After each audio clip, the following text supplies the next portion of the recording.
నమః. ఓం సూర్యదేవాయ నమః. చక్కగా జపించండి, మీకంత శుభం జరుగుతుంది, సూర్య అనుగ్రహం ప్రాప్తిస్తుంది. అంటే సూర్య నామస్మరణ మనం చేయడం వల్ల ఆరోగ్యంతో పాటు మంచి పేరు, ప్రతిష్ట, గుర్తింపు, ముఖంలో తేజస్సు కూడా ప్రాప్తిస్తుంది. అందుకే సూర్యారాధన చాలా విశేషమైనది.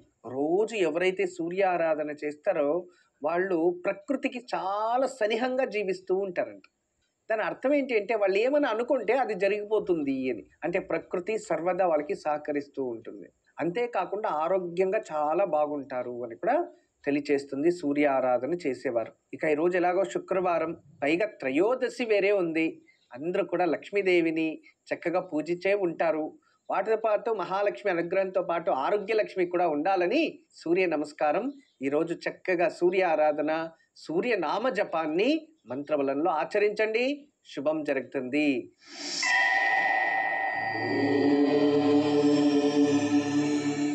మనము చాలా విషయాలు ఇతరుల్లో వెతుకుతూ ఉంటాం. చూడండి, చాలా వరకు మీరు మీ వల్ల నిరాశ చెందుతూ ఉన్నారా, ఇతరులతో నిరాశ చెందుతున్నారా వెతకండి. పిల్లల గురించి ఆలోచిస్తారు, వాళ్ళు నా మాట వినట్లేదు అని బాధపడతారు. భర్త గురించి ఆలోచిస్తారు, వాళ్ళు నన్ను గౌరవిస్తలేదు అని బాధపడతారు. తర్వాత అదే భర్త పిల్లలు నా మాట వినట్లేదు అని బాధపడుతూ ఉంటారు. నేను జాబ్కి వెళ్ళిపోయిన తర్వాత ఉదయం నుంచి సాయంత్రం వరకు కష్టపడుతూ ఉంటే భార్య ఇంట్లో అన్ని పనులు మానేసి ముచ్చట్లు పెట్టుకొని టైం వృధా వ్యర్థం చేస్తూ ఉంది అని బాధపడుతూ ఉంటారు భర్త. అందరూ కాదు, కొన్ని ప్రదేశాల్లో, కొన్ని ప్రాంతాల్లో వాళ్ళకి సరి సమానమైన ఆలోచనలతో మరియు వాళ్ళకి తగినట్టుగా వాళ్ళ ఆలోచనలు పుడుతూ ఉంటాయి. ఇది సహజమైనవే, అవును కదా? అలా ఆలోచనలు పుడుతూ ఉంటాయి. అంటే ఎప్పుడు కూడా మీ సమస్యలు ఇతరులోనే వెతుకుతూ ఉన్నారు, అవును కదా? అదే విధానంగా ఆనందాన్ని కూడా ఇతరుల్లో కూడా మీరు వెతుకుతూ ఉన్నారు. ఇది ఎంతవరకు సత్యం చెప్పండి? జీవితంలో ఇతరుల్లో మీరు ఏం వెతికినా అది శూన్యమే. ఇతరుల్లో ఎంత ఆనందం వెతికినా అది శూన్యమే. ఇతరుల్లో కాదు, కష్టమైన సుఖమైన మీలోనే ఉంటుంది. మీరు ఎంత ఆనందంగా ఉండాలని ఇతరుల్లో వెతుక్కున్నారు అనుకోండి, ఖచ్చితంగా మీరు ఏదో ఒక రోజు బాధపడతారు అని అర్థం. ముందుగా మీలో మీరు ఆనందాన్ని, మీలో మీరు తృప్తి జీవితాన్ని, మీలో మీరు సంతోషాన్ని వెతుకుతూ ఉండండి. చిన్న చిన్న విషయాలు, దేవుడికి పువ్వు పెట్టండి, సంతోషపడుతూ ఉండండి. ఇంట్లో చక్కగా వంట చేయండి, సంతోషపడుతూ ఉండండి. వేరే వాళ్ళ గురించి వద్దు, భర్తకి ఏం కావాలో అది చేసి పెట్టండి, సంతోషపడుతూ ఉండండి. వాళ్ళని అడగడము, వాళ్ళ కోసం ఎదురు చూడడం అవన్నీ మానేయండి. వాళ్ళ గురించి సంతోషం వస్తుంది అనేది అబద్ధం. కానీ నీలో సంతోషం ఉంది అంటే నువ్వు సంతోషంగా ఉంటావు, దానివల్ల వాళ్ళని సంతోషంగా చూసుకోవచ్చు. ఇది పరమసత్యం. దీన్ని కాస్త గ్రహించడానికి, అర్థం అవడానికి ఒక చిన్న కథ తెలియచేస్తా, వినండి.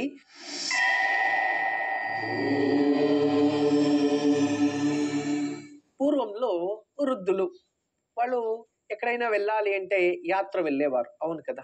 యాత్ర వెళ్ళాలి అంటే ఒక్కరోజు యాత్ర కాదు కదా, అది వెళ్తూ ఉంటారు. 6 నెలలు కావచ్చు, సంవత్సరం కావచ్చు, చాలా జాగ్రత్తగా వెళ్ళాలి. ఆ కాలంలో బస్సులు, రైళ్ళు ఇలాంటివి ఏమి ఉండేది కాదు. నడుచుకొని వెళ్తూ ఉండాలి, రోజు రోజు గుంపులు గుంపులు వెళ్తూ ఉండాలి, అక్కడక్కడ ఉండాలి, తర్వాత ముందుకెళ్తూ ఉండాలి. దొంగలు వేరే ఉంటారు, జాగ్రత్తగా కాపాడుకోవాలి. బట్టలు కాపాడుకోవాలి, తీసుకెళ్లే పాత్రలు కాపాడుకోవాలి, వంట సామాగ్రి కాపాడుకోవాలి. అలా ఎక్కడైనా అన్నఛత్రాలు ఉంటే భోజనం తినాలి, ముందుకెళ్తూ ఉండాలి. పూర్వంలో అన్నఛత్రాలు ఉండేవి, ఈ కాలంలో లేదేమో కానీ పూర్వంలో అన్నఛత్రాలు ఉండేది. వెళ్తూ ఉండేవారు. కాశీకి ఎవరైనా వెళ్తున్నారు అంటే పిలిచి భోజనం పెట్టేవారు. అలా ఉండేదాన్ని. వస్తూ వస్తూ వస్తూ అన్నఛత్రాలు కదా, డబ్బులు ఇచ్చినా అన్నం దొరకకుండా ఉన్న పరిస్థితులు ఏర్పడ్డాయి. ఆ కాలంలో అలా వృద్ధులు వెళ్ళాలి, వెళ్తూ ఉన్నారు. దారిలో ఒక ఆయన కొడుక్కి చెప్పాడు, చూడు నేను వెళ్తున్నాను, ఇక మీ అమ్మ బాధ్యత, నీ భార్య బాధ్యత, నీ పిల్లలు అన్ని బాధ్యతలు వహించు. ఇదిగో నాకు ఈ డబ్బు చాలు యాత్రకి, వేరే ఇంకేం అవసరం లేదు అని చెప్పి అంతా మూట కట్టుకొని బయలుదేరుతాడు. 10 రోజులైంది, 15 రోజులైంది, 20 రోజులైంది.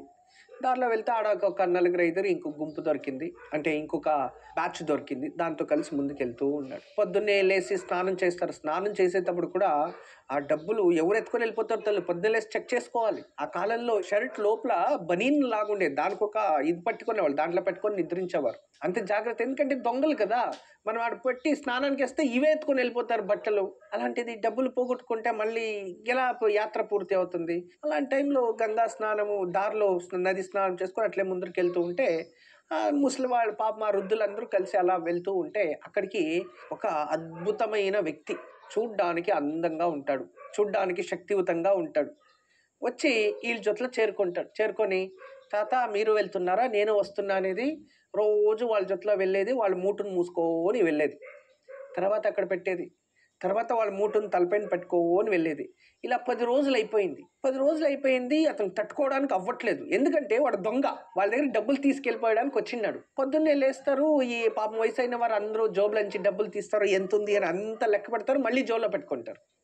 మళ్ళీ రాత్రి పడుకుంటారు. రాత్రి ఇతను అంతా వెతుకుతారు, దొరకదు. ఒకరోజు ఇక ఈయన్ని ఇక్కడే నిదానంగా చేయాలి. వాళ్ళ జొతలో పెట్టడం వల్ల ఈయన డబ్బులు నాకు దొరకట్లేదు. కాస్త జాగ్రత్త పడాలని ఒకరోజు ఆలోచించి ఆయన్ని ఈ గుంపు నుంచి దూరం చేయాలి అని ప్లాన్ చేసి గుంపు నుంచి దూరం చేస్తాడు. సరే ఎలాగో ఒకరోజు ఆడే ఉండిపోతాడు. మరుసటి రోజు అక్కడి నుంచి వెళ్ళొచ్చు కదా అని ఆలోచనతో గుంపు నుంచి దూరం చేస్తాడు. ఆయన కూడా ధైర్యంగా ఉండిపోతాడు. రాత్రి అయింది.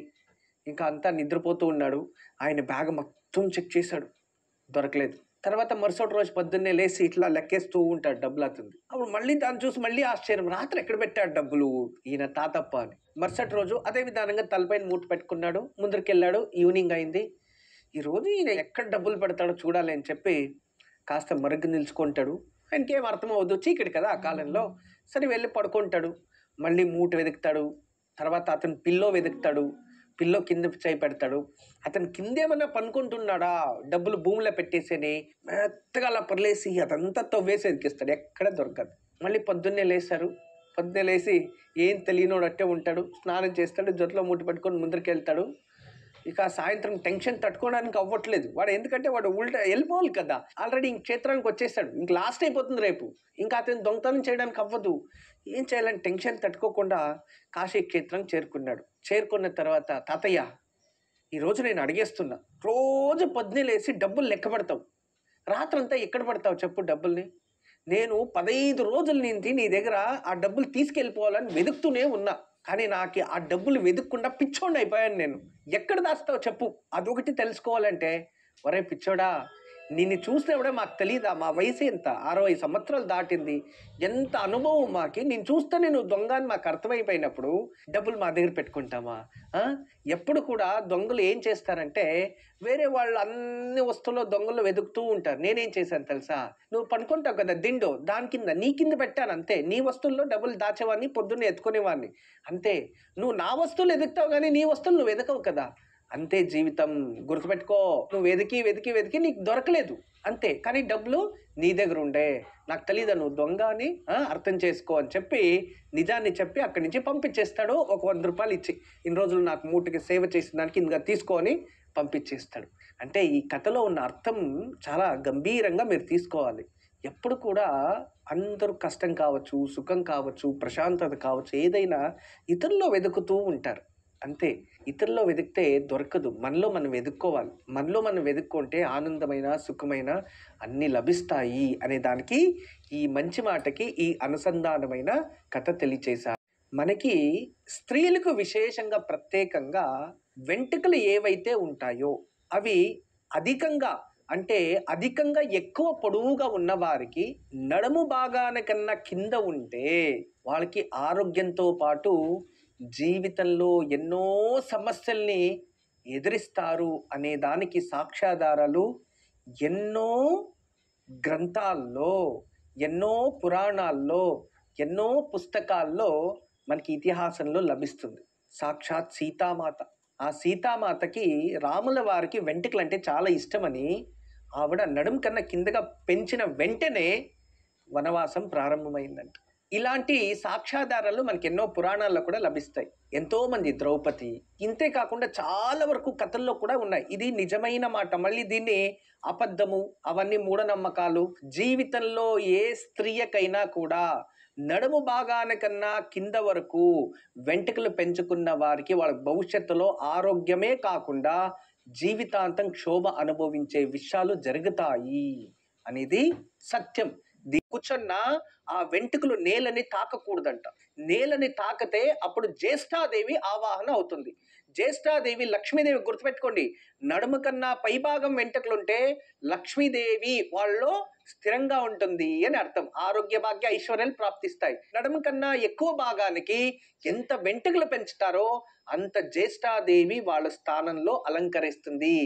వాళ్ళకి చూడ్డానికి చెప్పుకోవడానికి అన్నీ ఉన్నా పూర్వాజిత పుణ్యఫలం వల్ల ఏదో ప్రాప్తించుంటాయి అమ్మా నాన్న వల్ల, అంతే. కానీ జీవితంలో మాత్రం వాళ్ళు ఊహించలేని దుర్ఘటనలు, ఊహించలేని బాధలు, ఊహించలేనివి ఏదో ఒక రోజు జరిగే తీరుతాయి. దానికి దయచేసి వీటిని నిర్లక్ష్యం చెయ్యకండి. చక్కగా జాగ్రత్తగా కాపాడుకోండి. మీరు కూర్చున్నప్పుడు ఖచ్చితంగా మీ వెంట్రుకలు భూమికి తాకకుండా చూసుకోండి. నడుము కన్నా కిందికి వెళ్ళకుండా చూసుకోండి. అందుకే పూర్వంలో ఏం చేసేవారంటే అంతా ముడి కట్టేవారు. ఎందుకు ముడి కట్టేవారు చెప్పండి? ముడి కట్టేస్తే బ్రహ్మగంటు అంటారు ఈడ. ఆ గంటు కూడా ఎలా ఉండేది అంటే ఇక్కడ సరిగా ఉండేది. అందుకు అంటే ఆ గోవు గోపాదం ఎంత ఉంటుందో ఆ గోపాదం రూపంగా ఇలా అక్కడ ఉంటుంది. ఈడ బ్రహ్మదేవతలు ఉంటారు. అది గోపాదం ఎంత ఉంటుందో అంత ఉండేదంట ఆ శిఖ. వీటన్నిటికీ కూడా మనకి ఆధారాలు, శాస్త్రాలు ఉన్నాయి. ఇవి మూఢనమ్మకాలు, మేము నమ్మము. మీ ఇష్టం, మీరు నమ్మకపోతే నమ్మండి, లేస్తే వదిలేయండి. అశ్విని మఖామూల వీరికి ఈ రోజున్న నక్షత్రం విపత్తారా. అంత శుభం కాదు, జాగ్రత్తగా ఉండాలి. ఈరోజు విపత్తార ఉండేటప్పుడు ఏ నిర్ణయాలు తీసుకున్నా మరియు ఏదైనా దూర ప్రయాణాలు చేసినా అటువంటి వాటి నుంచి మీరు ఖచ్చితంగా ఏదైనా ఇబ్బంది పడతారో కాస్త జాగ్రత్త వహించడం మంచిది. ఇక రెండోది భరణి పుబ్బ పూర్వాషాఢ వీరికి సంపత్తార అంటాం. చాలా మంచిది. శుక్రవారం వేరే కలిసి వచ్చింది కదా. ఈరోజు ఏదైనా కొనుగోలు చేయడం, బంగారు కొనడం, తర్వాత ఏదైనా మంగళ ద్రవ్యాలు కొనుక్కోవడం, ఏదైనా ఇన్వెస్ట్మెంట్ చేయడం, అంటే సంపద అన్నప్పుడు సంపత్తార. మనం ఏం పని చేసినా సక్సెస్, దానివల్ల భవిష్యత్తులో లాభాలు కూడా ప్రాప్తిస్తాయి. ఇక కృతిక ఉత్తరాషాఢ వారికి ఇక జన్మతార. ఆరోగ్య రీతిలో కాస్త జాగ్రత్త వహించండి. ఈరోజు మీరు ఏం పని చేసినా అది జరిగినా కూడా మొండితో చేయాలి అనుకుంటారు, కానీ చేసిన భవిష్యత్తులో దానివల్ల సమస్యలు వస్తాయి. దాని నుంచి కఠినమైన నిర్ణయాలు తీసుకొని సాధించుకునే దానికన్నా కాస్త ప్రశాంతంగా ఉండి ఒకరోజు పోస్ట్పోన్ చేసుకొని మంచి రోజులు వెతుక్కొని చేసుకోవడం మంచిది. ఇతరులకి ఒత్తిడి పెట్టకండి. ఈరోజు గొడవలకు వచ్చేస్తారు. ఆరోగ్యం జాగ్రత్తగా చూసుకోండి. అనవసరమైన శరీరానికి పట్టని వస్తువులు ఏదైనా స్వీకరించారో అనుకోండి, ఖచ్చితంగా దానివల్ల ఫుడ్ పాయిజన్ అయ్యి హాస్పిటల్కి వెళ్ళే పరిస్థితులు వస్తాయి. జాగ్రత్తగా ఉండండి. ఇక రోహిణి హస్త శ్రవణ నక్షత్రం వారికి పరమమిత్రతార. ఈరోజు పరమమిత్రతార అన్నప్పుడు జరగనివి కూడా జరిగిపోతాయంట. అంత మంచి రోజు. ఈరోజు మీకు చాలా శుభంగా ఉంటుంది. ఈరోజు మీరు ఏమనుకుంటారో అవి జరుగుతూ ఉంటాయి. ఈరోజు ఏదైనా ఆర్థికంగానే కాదు, వేరే ఇంకేదైనా పని చాలా రోజుల నుంచి పెండింగ్ ఉంది అనుకుంటారు కదా, వాటికి వెళ్ళి ప్రయత్నించండి. ఖచ్చితంగా మీకు శుభం జరుగుతుంది. ఇక మృగశిర చిత్త ధనిష్ట వీరికి మిత్రతార.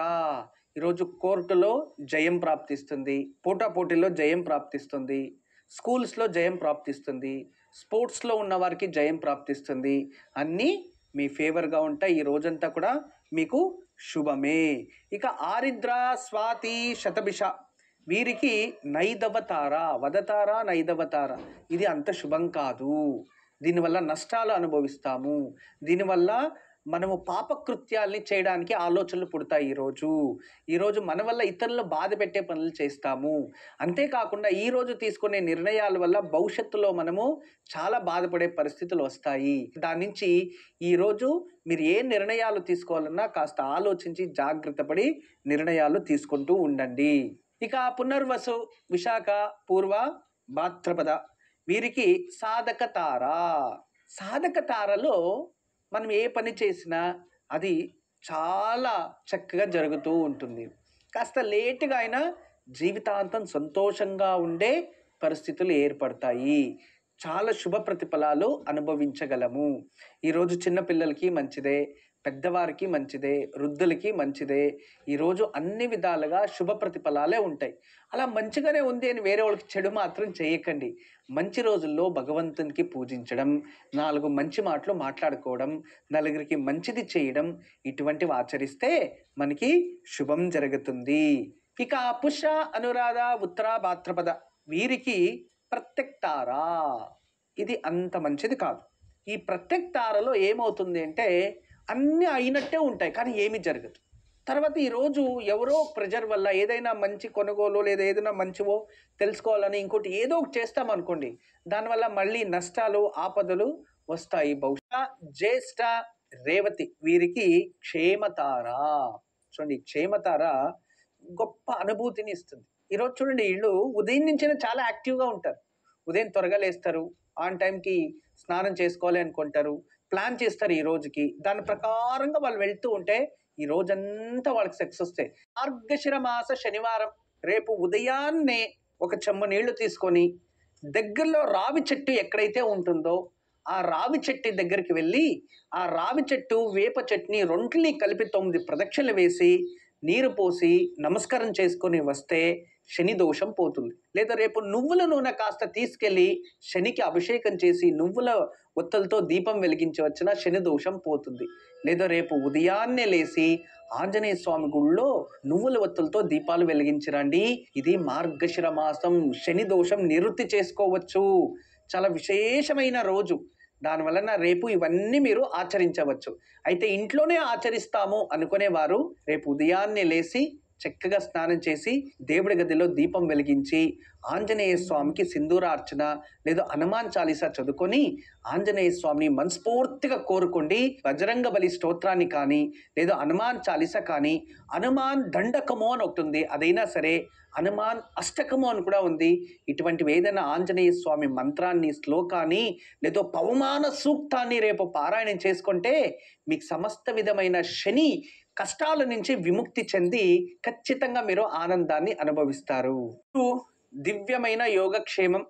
ఈరోజు సాయంత్రం త్రయోదశి గడియలు ఉంటాయి. శుక్రవారం కదా, మహాప్రదోషం. త్రయోదశి గడియల్లో శుక్రవారం లక్ష్మీదేవిని మనము ఆకర్షించాలంటే శుక్రవారం రోజు బిల్వదళాలతో శివుడికి పూజించాలి. ఈరోజు సాయంత్రం మీరు ఎక్కడైనా సరే ఒక అన్ని బిల్వదళాలు సంపాదించి దగ్గరలో ఉన్న శివాలయానికి వెళ్ళి ఆడ కూర్చొని మనస్ఫూర్తిగా నేను ఆర్థికంగా అభివృద్ధి చెందాలి, నేను చేసే బిజినెస్లో అభివృద్ధి చెందాలి అని కోరుకొని బిల్వదళాలు ఇచ్చారండి. లేదా ఇంట్లోనే ఈరోజు సాయంత్రం శివుడికి యథాశక్తి అభిషేకం చేసి బిల్వదళాలతో పూజించండి, బిల్వదళాలతో అర్చించండి. ఇలా చేస్తే ఖచ్చితంగా మీరు ఆర్థికంగా అభివృద్ధి చెందుతారు. శివుడికి కావాల్సినది బిల్వదళం, విష్ణుకి కావాల్సినది తులసి, ఇక పార్వతీ సరస్వతి లక్ష్మికి కావాల్సినది అన్ని పుష్పాలు, పసుపు, కుంకుమ. అంతేకాని మీ ఆస్తి, అహంకారం, గర్వం కాదు. అందువలన భక్తితో శివుడికి నమశివాయ అని బిల్వదళం ఒకటి సమర్పిస్తే ఖచ్చితంగా మీ కోరికలు నెరవేరుతాయి. ఇది మోస్ట్ పవర్ఫుల్ డే. ఎందుకంటే కలియుగంలో ఈ ధనుర్మాసం ప్రారంభానికి ముందు మొత్తం ఏదైతే ఉంటుందో ప్రకృతి ఆధీనం మొత్తం శివాధీనం ఉంటుంది. ఇక నెక్స్ట్ ఆదివారం తర్వాత ధనుర్మాసం కదా, అప్పుడు విష్ణు మళ్ళీ నిద్రా వ్యవస్థ నుంచి జాగ్రత్త వ్యవస్థకు వస్తాడు. చాతుర్మాసం కంప్లీట్ అయిపోతుంది, అప్పుడు విష్ణువుకి హ్యాండ్ ఓవర్ అయిపోతుంది అంతా. భక్తులు ఈ రోజు విశేషంగా బిల్వార్చన చేయడం వల్ల శివుడు ప్రత్యక్షమైన అవ్వచ్చు.